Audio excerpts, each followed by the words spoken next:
Welcome back, guys, to another data mine. Didn't know it was a data mine today? That's okay, I almost forgot as well. I've been on the road a lot this month. However, today's maintenance will bring us a brand new event by the name of Letters from the Valley Hospital. So we have another nurse-themed event coming. This is also a mini event that will bring us 3 new USS ships. Before I get into this event's specific updates, I want to talk about some things that changed this month for Azur Lane. We got 5 new Augment Modules for Massachusetts, York, Fubuki, Colne, and Sovietskaya Roasia. Most importantly, this gives Massachusetts a barrage. It also guarantees the super heavy ammo conversion, which might not be a good thing, but it does increase her damage based on distance. Again, Roasia also gets a good upgrade here with increases to her crit rate and crit damage, as well as firepower stacks, and after the 3rd fire, she guarantees her barrage for the rest of the battle. No Soyuz, but a lot better than she was. Also, you guys hopefully noticed that Operation Siren has switched over the meta fight this month to Hornet META, so I'm going to briefly go over her. She gets a rarity bump over her original variant. This results in better stats and higher fighter weapon efficiency. Her first skill performs a barrage every 5 seconds, and that barrage deals special burn damage for 5 seconds to enemies hit. The burn damage is 150 damage every second. It also importantly decreases anti-air, but that's only 3%, so not a ton. So this skill is great for putting the whole world on fire. As with meta ships, barrages are definitely a thing, although I guess technically this is a special bombing, not a barrage. Really good for putting a lot of damage over time effects on enemies. Skill number 2 gives her straight 10% boost to aviation and hit stat.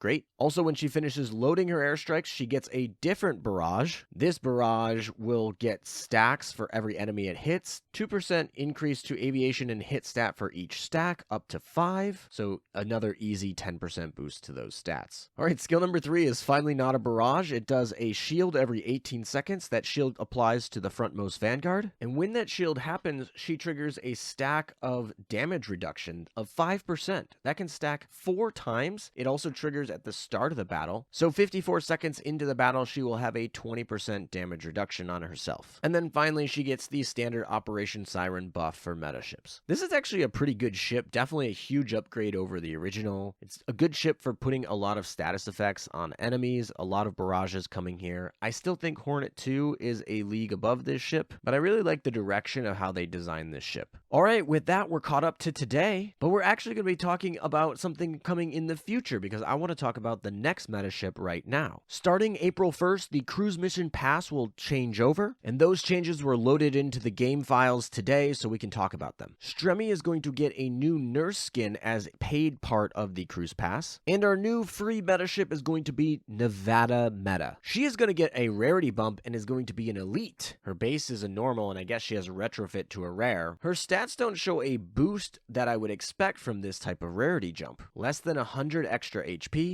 only 17 extra firepower, and her main gun efficiency is lower. Her original has 2 skills, and the new one has 2 skills. Skill number 1, plus 15% to firepower and hit stat. That's nice. When this ship fires her main gun, a 70% chance to trigger a special barrage. This barrage has a massive 50% crit rate. So while her original has a small chance of doubling her damage, this version does a similar thing by having a very high crit rate. Skill number 2, plus 15% evasion. We like that. When this ship takes damage, 20% chance to reduce that instance of damage to 50%. That's actually really nice, a significant upgrade over the original variant of this skill. Additionally, this skill gets a heal. When it takes damage that would fall below 30% of its health, she self-heals 20% once per battle. That's great. And then she gets her standard meta ship Operation Siren skill. So clearly this ship's skills are a huge upgrade over the original. The original was a normal ship upgraded to a rare with a retrofit though, so that's not a big bar to cross. I would say this is a collection-only ship.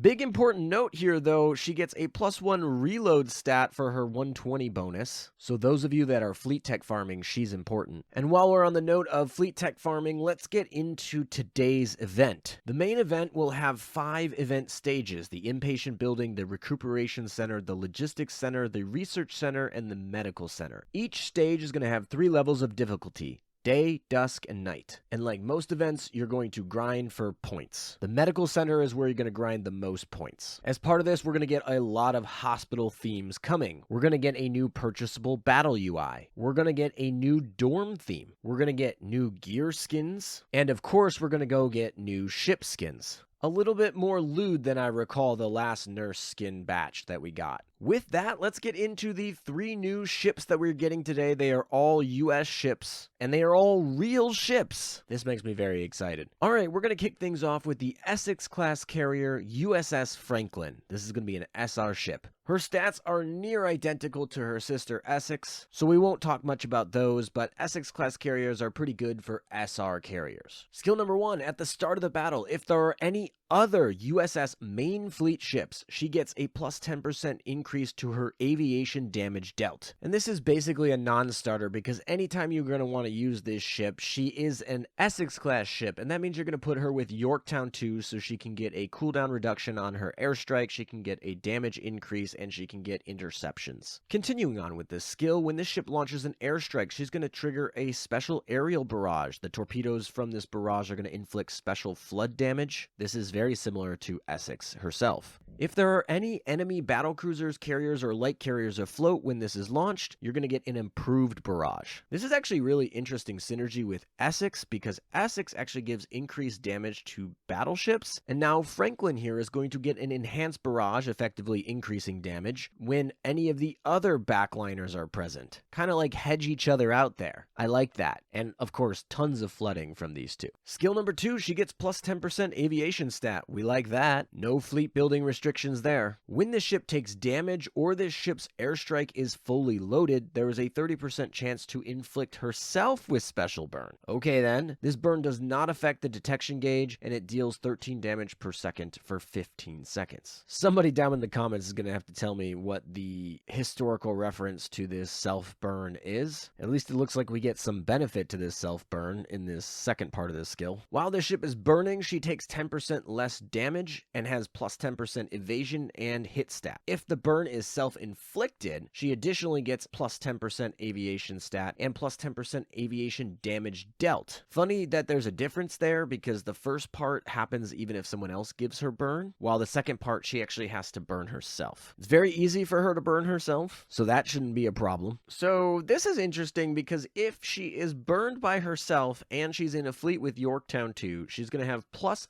30% aviation damage and plus 20% aviation stat. This is on top of a barrage that causes DOT and an already decent base aviation stat. Honestly, this looks like a more damage-focused version of Essex. Essex has more anti-air and bonuses from shooting down planes, and that absolute evasion skill is kind of nuts sometimes, when it procs at least. But Franklin actually gets good significant boosts at the expense of some of those things and burning herself, etc. And since you would never run her in a fleet without Yorktown 2, you might not need all that survivability that Essex provides, and Franklin might be a better option for you. I think it's pretty hard-pressed to not include Enterprise with Yorktown 2, but if you are looking for another Essex-class carrier to fill out your triple carrier fleet there, Franklin might be a better option than Essex or Hornet 2, which are the current options you really have now. People will still probably gravitate towards Hornet 2 just because she's more specialized towards light armor enemies, which is when you would use this type of fleet mostly. However, Franklin gives her a run for her money. Definitely a great option there. The next ship we have today is the Cleveland-class light cruiser USS Santa Fe, also an SR. Now, she is a higher rarity than the namesake of her class, Cleveland, and thus she has better stats. So I'm going to actually compare her to Houston 2, another Cleveland-class light cruiser, but is an SR. Santa Fe has near identical stats to Houston 2. Skill number 1, she gets plus 15% firepower and anti-air stat. While this ship is a float, all of your main fleet get minus 15%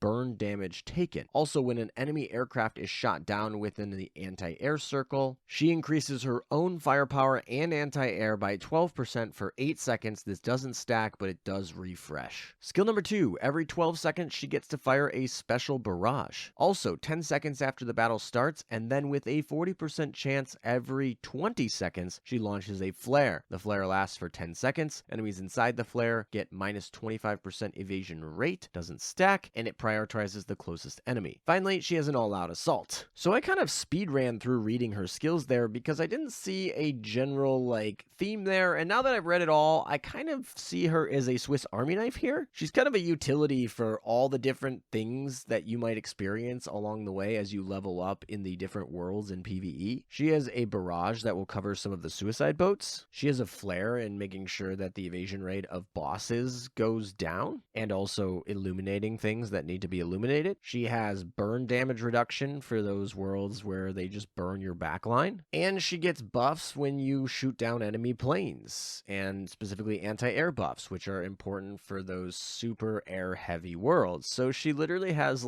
all of the nuance, annoying tactics that happen over the course of different worlds built into all of her skills. Kind of interesting. She's not good at any of them. She is kind of a jack of all trades, master of none ship, and that certainly makes it an interesting ship. If you're a new player, this ship can take you pretty far because it has all the little things that will make it easier along the way. Of course, there's going to be a better option for each of those mechanics that I discussed than she, but she can do them all in one and you don't have to change your fleet. All right, the last ship of this event is going to be the Fletcher class destroyer USS Miller. Of course, she is an elite, so I don't expect much from her stats, but I do expect a lot of smugness from this little gremlin. Yeah, her stats are awful. They are slightly better than Fletcher, but Fletcher is a rare. If you look at other elite Fletcher class destroyers, she has lower stats than them. And while she is better than the rare Fletcher class destroyers, she isn't really, because she has more oil consumption, which is the main reason you use the Fletcher fleet, is because you want to have a low oil consumption fleet. Skill number 1, when this ship is placed in the frontmost position of the Vanguard. Oh my gosh, I love when my elite destroyer with 2000 HP and light armor is what we're putting to tank the whole Vanguard. She gets plus 5% torpedo stat, hit stat, and minus 6% damage taken. Whoop-de-doo. At the start of the battle, for every other Vanguard fleet ship in the fleet, she gets plus 8% reload and plus 5% damage dealt. Okie dokie then. I mean, all of those stat increases would be nice if her base stats were any good. Skill number 2, while this ship is afloat, all of your main fleet burn durations are reduced by 3 seconds. Okay, what is with this protecting the backline from burn in this event? There's 2 ships that do that. Pretty worthless, but okay. For every 2 enemy planes shot down in the anti-air circle, she increases her firepower stat and anti-air stat by 6%. That stacks 3 times, so 18% max. While this ship is afloat and 3 stacks have been reached, all ally carriers and light carriers get minus 15% damage taken. Okay, so basically if you shoot down 6 planes and you keep this ship alive, you're going to get some damage reduction from your carriers if you're in a carrier fleet. But what is her anti-air stat? It is piddly. Come on, man. This ship is laughably bad. And she gets an all-out assault, right? Yeah, that happens. So this ship is absolute garbage, comically bad. The other 2 ships are, the one is a Swiss Army knife, and it's pretty blunt because all of the things are barely any touches, but the ship is good enough. Santa Fe. And then Franklin is probably the best ship in this event, and she's probably on par with Essex, but she's real jank. I really just wish they said when this airstrike loads, she burns herself 100% chance. Not this, when she takes damage or the airstrike loads, there's a 30% chance to inflict burn, because when you pair her with Yorktown 2, don't try and convince me you would ever use Franklin without Yorktown 2. If you don't have Yorktown 2, don't use Franklin. But if you pair her with Yorktown 2, then she's guaranteed plus 20% damage boost, and then she can get plus 30% damage boost if she's burning. If they could just make that burn consistent and not this jank RNG thing, I think you could argue that it might be decent. I think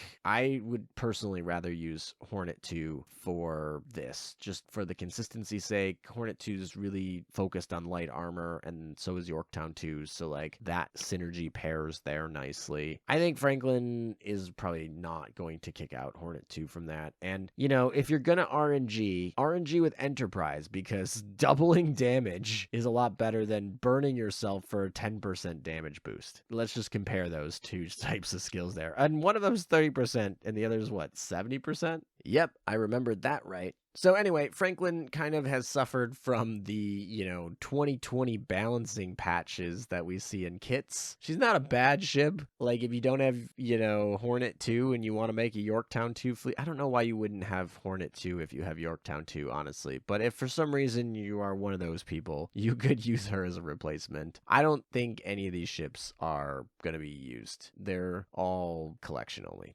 Yes, this is a collection only event. I'm going to say it right now. Anyway, it is a minor event, and we will be getting UR event in maybe 2 months, somewhere around there. So keep that in mind. We'll probably have a rerun in between, and yeah, so just have fun. Grind this event. It's a very low stakes event. This actually reminds me of the Frostfall event from 2 years ago around this time period. This is not a high stakes time period. We just finished a UR event. We won't get one for another 2 months. So enjoy it. I'm actually pretty happy though that we got 3 real ships there. We needed some more Fletchers and Clevelands and Essexes. So just a little bit disappointed in some of the ways the kits came in, but it is what it is. Thank you guys for watching. I hope you enjoyed this, and I'll see you guys next time.